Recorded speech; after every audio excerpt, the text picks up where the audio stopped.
बहुत समय पहले की बात है। एक विशाल और घने जंगल में तरह तरह के जानवर रहते थे। जंगल हरा भरा था, लेकिन उसकी खुशियों पर हमेशा एक डर का साया मंडराता रहता था।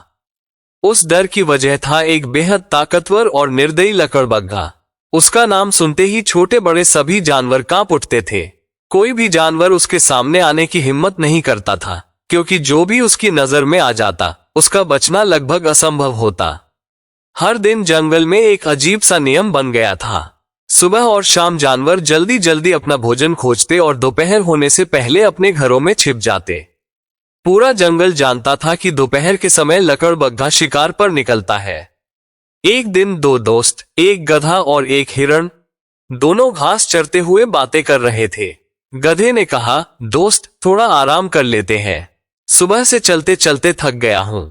हिरण ने चारों ओर देखा और घबराकर बोला, नहीं, हमें यहाँ एक पल भी नहीं रुकना चाहिए। गधा हैरानी से बोला, ऐसी क्या जल्दी है? हिरण ने धीमी आवाज में कहा, तुम भूल गए क्या? दोपहर होने वाली है। अगर लकड़बग्घा इधर आ गया और उसने हमें देख लिया तो हम दोनों में से कोई भी जिंदा नहीं बचेगा। गधे के चेहरे का रंग उड़ गया। अरे, तुमने सही समय पर याद दिलाया। मैंने तो सुना है कि वो अपने शिकार को तुरंत नहीं मारता, बल्कि उसे जिंदा ही नोच नोच कर खाता है। हिरण बोला, हाँ, इसलिए पूरा जंगल उससे डरता है। चलो जल्दी यहाँ से निकलते हैं। दोनों जितनी तेज दौड़ सकते थे दौड़ते हुए वहां से चले गए। कुछ देर बाद वही लकड़बग्घा उसी रास्ते से निकला।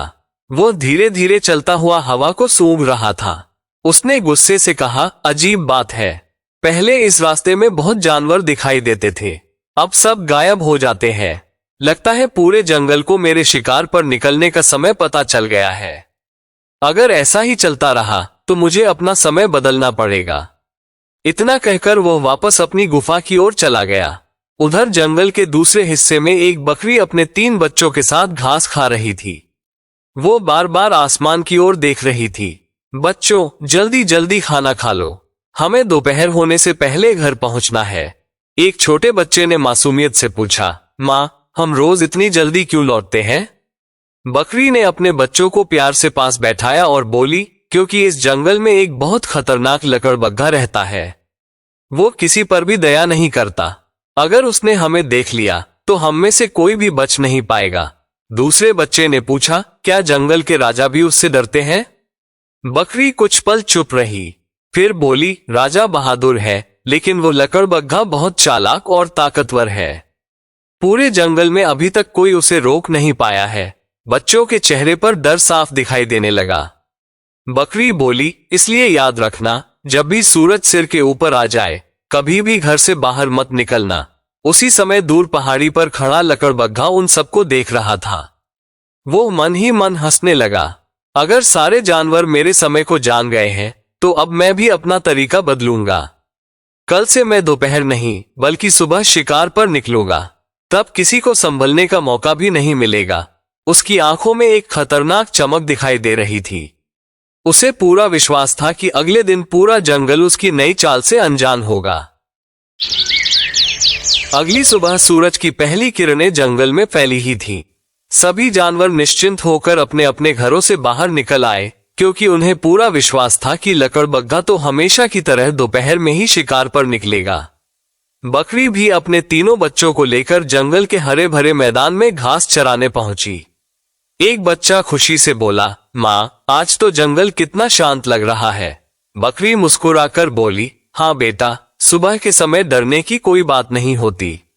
आराम से पेट भरकर खाओ। लेकिन उन्हें क्या पता था कि इस बार खतरा पहले से ही उनकी ओर बढ़ रहा था। उधर अपनी गुफा से निकलकर लकड़बग्घा धीरे धीरे जंगल में घूम रहा था। उसकी तेज सूंघने की शक्ति हर दिशा की गंध पहचान रही थी। अचानक वह रुक गया। उसने हवा को सूंघा और उसके चेहरे पर खतरनाक मुस्कान आ गई। वाह, आज तो ताजे शिकार की खुशबू आ रही है। लगता है कोई बकरी अपने बच्चों के साथ पास ही है। आज मेरी दावत पक्की है। वो झाड़ियों का सहारा लेकर बिना आवाज किए आगे बढ़ने लगा। कुछ ही देर बाद उसकी नजर दूर घास चर रहे बकरी के परिवार पर पड़ी। लकड़बग्घा मन ही मन बोला, अगर मैं अभी हमला करूंगा तो बकरी भाग जाएगी। पहले इसके बच्चों को अलग करना होगा। वो धीरे धीरे पीछे की ओर घूमकर झाड़ियों में छिप गया और सही मौके का इंतजार करने लगा। इधर बकरी अपने बच्चों को लेकर वापस घर लौटने लगी।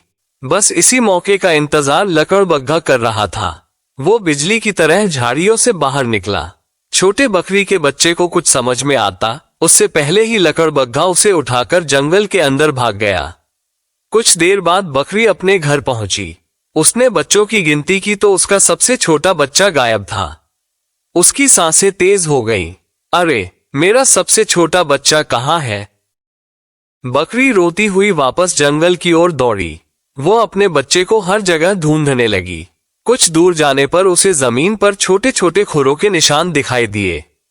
उन निशानों के साथ लकड़बग्घे के पंजों के निशान भी बने हुए थे।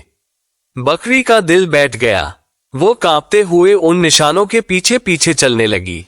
थोड़ी दूर जाकर उसने जो देखा उसे देखकर उसकी आंखों से आंसू बहने लगे। लकड़बग्घा उसके मासूम बच्चे को अपना शिकार बना चुका था। बकरी डर के मारे कुछ भी नहीं बोल सकी। वो जानती थी कि अगर उसने आवाज उठाई तो अगला शिकार वही बन जाएगी। वो रोती हुई वहां से भागी और सीधे जंगल के राजा के दरबार की ओर चल पड़ी।